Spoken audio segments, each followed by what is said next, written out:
जी, सबसे पहले हम डेफिनेटली पतीली के अंदर जो है और या जिस पॉट के अंदर भी आप बना रहे हैं इसके अंदर ऑयल डालेंगे। ऑयल जो भी आप अपनी चॉइस का लेना चाहें वो आप ले सकते हैं। तकरीबन हाफ कप के करीब ऑयल जो है वो हमने डाला है इसके अंदर।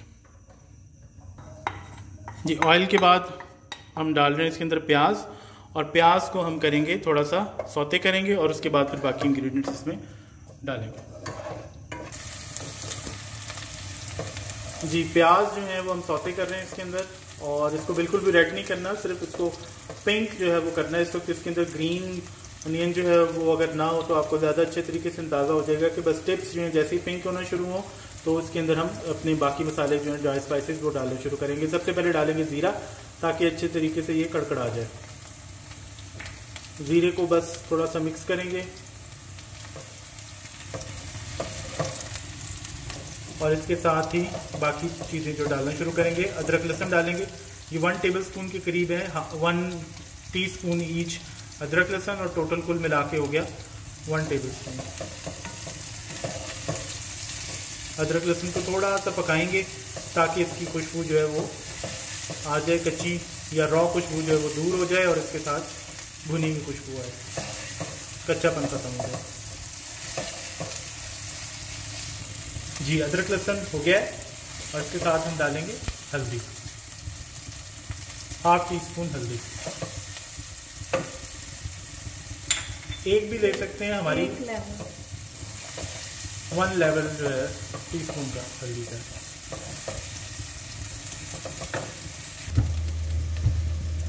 जी, हल्दी डाल दी और इसके साथ ही शलजम। शलजम देखें बिल्कुल ड्राई है, इसके अंदर ज़रा सा भी पानी नहीं है, बस धोने के साथ शायद थोड़ा बहुत 1-8 चमचा पानी लगा हो वही पानी होगा, उसके अलावा बिल्कुल भी पानी नहीं है शलजम के साथ। शलजम को अच्छे तरीके से मिक्स कर लेंगे ताकि सारा मसाला जो है वो इसके ऊपर ओवरलैप हो जाए, कवर हो जाए। और इसके साथ ही अब बाकी जो स्पाइसेस हैं, मिर्चें,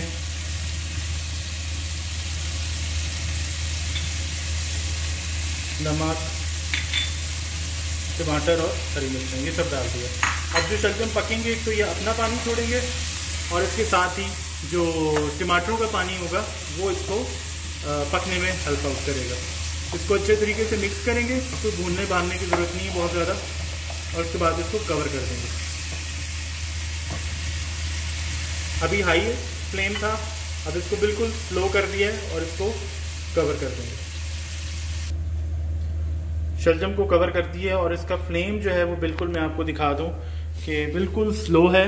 ये देखें, इसमें नज़र भी नहीं आ रहा शायद, बिल्कुल हल्का फ्लेम है इसका। ये देखें स्टीम बनना शुरू हो गई है और स्टीम के साथ ही जो इसका पानी होगा उसी में ये शलजम पक जाएंगे स्लो फ्लेम के ऊपर। ये तकरीबन अब 15 मिनट लगेंगे इसको पकने में, और फिर 15 मिनट बाद शलजम जो है उसको हम फिर आपको बताएंगे नेक्स्ट स्टेप जो है वो क्या है। जी व्यूअर्स, तकरीबन 15 से 20 मिनट हो गए हैं और 15 से 20 मिनट बाद क्या सूरत हाल है वो अब आपको दिखाते हैं। इतना टाइम लग जाता है बाज़ औक़ात गलने में।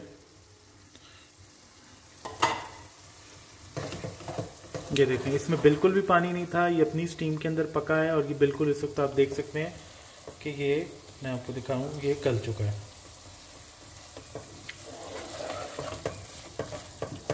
तो बहुत पानी डालने की कतई ज़रूरत नहीं है, बिल्कुल भी पानी डालने की ज़रूरत नहीं है किसी भी सब्ज़ी में, सिवाय आलू एक वाहिद सब्ज़ी है जिसमें पानी जो है इसको गलाने के लिए इस्तेमाल होता है। ये आपने देखा कि हमने बिल्कुल भी इसके अंदर पानी नहीं डाला था। अब इसके अंदर हम ऐड करेंगे शक्कर। ये आप देख सकते हैं क्या इसकी तकरीबन 1 टीस्पून जो है वो शक्कर डाली है। इससे इसका फ्लेवर जो है बहुत ज़्यादा एनहांस हो जाता है।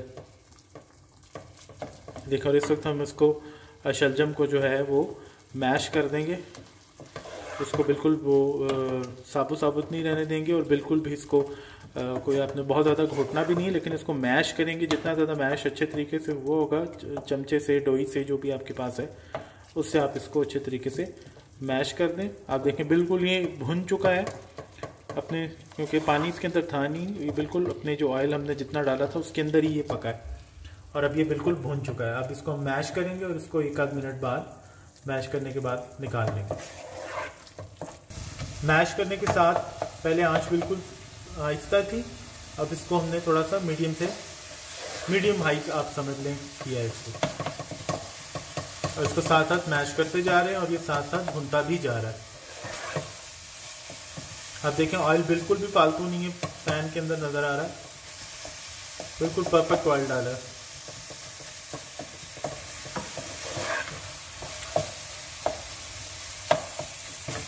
जी व्यूअर्स, बहुत अच्छी खुशबू आ रही है, आप देख सकते हैं ये भुन गया, ऑयल जो है वो सेपरेट होना शुरू हो गया।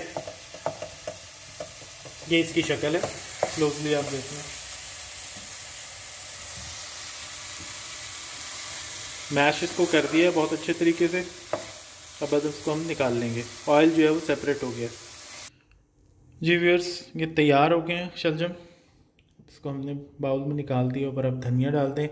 अच्छा, अब इसको पंजाब में तो जो रिवायती तौर पे शलजम खाए जाते हैं वो इस तरह से देसी घी रोटी पर लगाकर उसके साथ खाया जाता है, और जो कश्मीरी फैमिलीज़ हैं वो इसको खुश्का या उबले चावल के साथ खाती हैं, वाइट राइस के साथ खाती हैं। दोनों सूरतों में बहुत मज़ेदार है, और बहुत सारे वो लोग जो शलजम नहीं खाते इस रेसिपी से बना के देखें, बिल्कुल आसान सिंपल रेसिपी है, यकीनी तौर पर आपको ज़रूर पसंद आएंगे।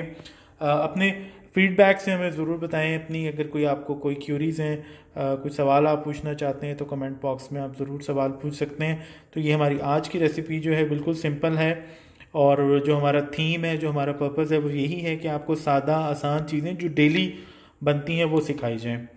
तो आई होप कि आपको पसंद आएंगे। थैंक यू, अल्लाह हाफ़िज़।